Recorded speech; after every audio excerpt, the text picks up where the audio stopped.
want to tell you about a plan you can follow which takes only a little time each day, 5 days a week, and which brings results out of all proportion to the time spent. For a moment, consider the things your mind has brought you. Everything you have, your work, your relationship with your family and others, your philosophy of life, all come to you as a result of using your mind. Now consider the estimate made by experts. You have probably been operating on less than 10% of your mental capacities, much less. Dr. Herbert Otto, psychologist, educator, and chairman of the National Center for the Exploration of Human Potential, reminds us that many well-known scientists, such as the late Abraham Maslow, Margaret Mead, Gardner Murphy, O. Spurgeon English, and Carl Rogers, subscribe to the hypothesis that man is using a very small fraction of his capacities. Margaret Mead quotes a 6% figure. Herbert Otto writes, "My own estimate is 5% or less." Neurological research at the UCLA Brain Research Institute points to enormous abilities latent in everyone by suggesting an incredible hypothesis. The ultimate creative capacity of the human brain may be, for all practical purposes, they pointed out, infinite. To use the computer analogy, man is a vast storehouse of data, but we have not learned how to program ourselves to utilize these data for problem-solving purposes. Yefremov, the eminent Soviet scholar and writer, says man under average conditions of work and life uses only a small part of his thinking equipment. If he were able to force our brain to work at only half its capacity, we could, without any difficulty whatever, learn 40 languages, memorize the large Soviet encyclopedia from cover to cover, and complete the required courses of dozens of colleges. Now, this statement is hardly an exaggeration. It is the generally accepted theoretical view of man's mental potentialities. Now, how can we tap this gigantic potential? Well, it's a big and very complex problem with many ramifications. But as Herbert Otto points out, it is clear that persons who live close to their capacity, who continue to activate their potential, have a pronounced sense of well-being and considerable energy. They see themselves as leading purposeful and creative lives. If everything you have is the result of using just 10% of your mind, consider for a moment what it will mean to you and your family if you can increase this percentage. Now, none of us, as a rule, has the slightest notion of the real capabilities of his mind. But believe me when I say that your mind can be compared to an undiscovered gold mine. And it makes no difference whether you're 17 or 70. Look at it this way. Your goal is in the future. Your problem is to bridge the gap which exists between where you are now and the goal you intend to reach. This is the problem to solve. Robert Seashore, when chairman of the Department of Psychology at Northwestern University, pointed out that successful people are not people without problems. They're simply people who've learned to solve their problems. And there you have it. Living successfully, getting the things we want from life is a matter of solving the problems which stand between where we now are and the point we wish to reach. No one is without problems. They're a part of living. But let me show you how much time we waste in worrying about the wrong problems. Here's a reliable estimate of the things people worry about. Things that never happen, 40%. Things over and past that can't be changed by all the worry in the world, 30%. Needless worries about our health, 12%. Petty miscellaneous worries, 10%. Real, legitimate worries, 8%. In short, 92% of the average person's worries take up valuable time, cause painful stress, even mental anguish, and are absolutely unnecessary. And of the real, legitimate worries, there are two kinds. There are the problems we can solve, and there are the problems beyond our ability to personally solve.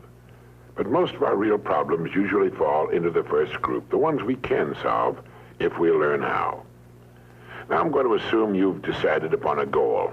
Your problem is, how do I achieve it? Your goal may be a promotion, a greater income, a beautiful home. It makes little difference what your goal happens to be. But you have your goal, and you know that you will become and you will achieve what you think about. That is, if you stay with it, you will reach your goal. But how?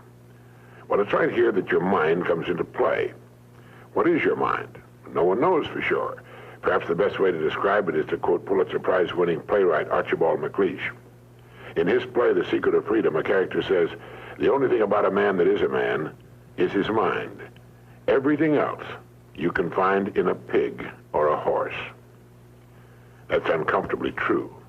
The human mind is the one thing that separates us from the rest of the creatures on Earth. Anything that comes to us in the future will almost certainly come to us as a result of the extent to which we use our minds. And yet it's the last place on earth the average person will turn to for help. In order to reflect just a moment on the human mind, consider what it's accomplished. Human knowledge has advanced more in the past 50 years than in all the preceding 10,000 years of human civilization. Of all the scientists who ever lived, it's estimated that 90% of them are alive today. We've reached, in the area of ideas and human advancement, a plateau so high it was undreamed of by even the most optimistic forecasters as recently as 10 years ago. But every new idea triggers additional ideas, so that now we're in an era of compounding advancement on every front and in every area that staggers the imagination. Dr. Harlow Shapley of Harvard has said that we're entering an entirely new age of man. He calls it the psychozoic age, the age of the mind. And you own one, free and clear. Now let's look at a few facts. Now, the average working person has at his disposal an enormous amount of free time. In fact, if you total the hours in a year and subtract the sleeping hours, if he sleeps 8 hours every night, you'll find he has almost 6,000 waking hours, of which he spends less than 2,000 on the job. Now, this leaves him 4,000 hours a year when he's neither working nor sleeping. These can be called discretionary hours, with which we can do pretty much as we please.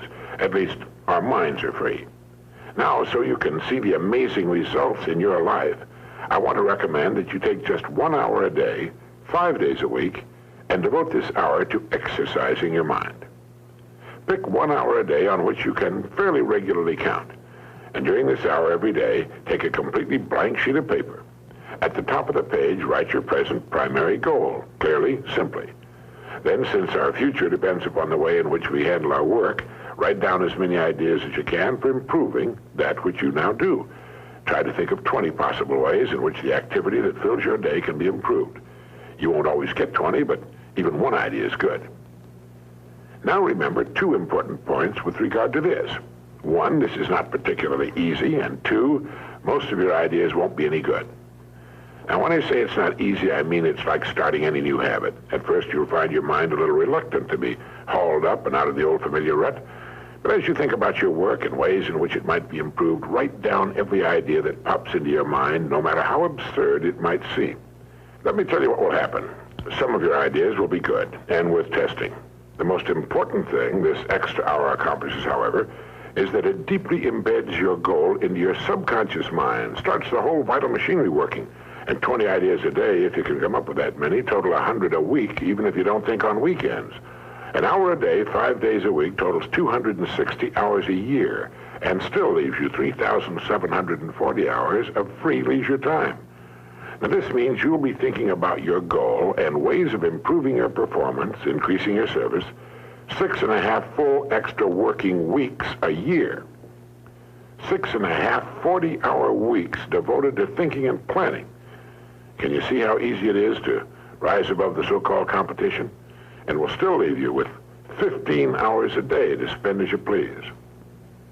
Starting each day thinking, you'll find that your mind will continue to work all day long.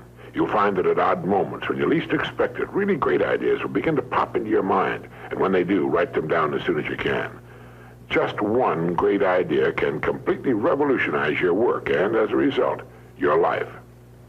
If you want to develop the muscles of your body, you take daily exercise of some sort. Well, the mind is developed in the same way, except that the returns out of all conceivable proportion to the time and energy spent. I've used this system for years, and it's given me some of the most gratifying and rewarding experiences of my life. And it costs only 5 hours a week. 5 hours out of 168. Is it worth it? It's like spending 5 hours a week digging in a solid vein of pure gold, because your mind is all of that and much more. Each time you write your goal at the top of the sheet of paper, don't worry or become concerned about it. Think of it as only waiting to be reached, a problem only waiting to be solved. Face it with faith and bend all the great powers of your mind toward solving it. And believe me, solve it, you will. Now let's briefly recap. This week, start spending 1 hour each day getting as many ideas as you can. Try for 20 a day on ways to improve what you're now doing. Remember, the achievement of your goal very likely depends upon it, as does your whole future. 2, if everything you now have is the result of using, say, 5 to 10% of your mental abilities, You can imagine what life will be like if you can increase this figure to 20% or more. 3, successful people are not people without problems. They're simply people who've learned to solve their problems. 4, don't waste time and energy worrying about needless things. 40% of them will never happen, 30% have already happened and can't be changed, 12% are needless worries about our health, 10% are petty miscellaneous worries, and only 8% are real.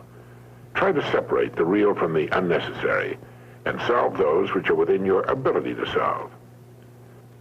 Last of all, the only thing in the world that can take you to your goals in life is your mind, its effective use, and following through on the good ideas it supplies you. Each of us has a tendency to underestimate his or her own abilities. We should realize that we have, deep within ourselves, a reservoir of great ability, even genius, that can be tapped if we'll just dig deep enough. It's the miracle of your mind.